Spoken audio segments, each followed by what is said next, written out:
Hi there, this is me. So ayan guys, isa na namang napakasimpleng sketch po ang ating gagawin sa ngayon. Ito po ay isang alimasag.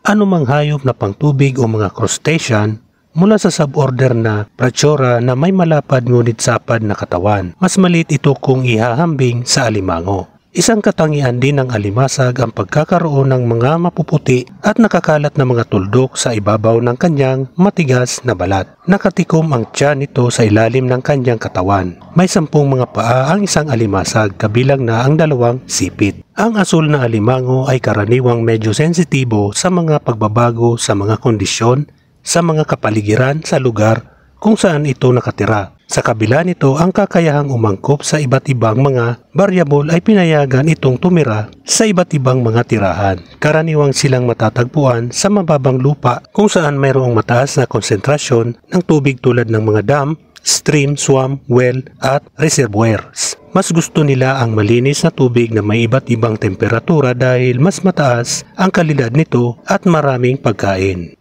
So ayan guys, patapos ng ating pag-i-sketch. Ako po ay nagpapasalamat sa inyo sa walang sawang panonood nyo sa aking mga simpleng sketches. So ayan guys, tapos na nga po. Maraming salamat. Bye bye. Thank you.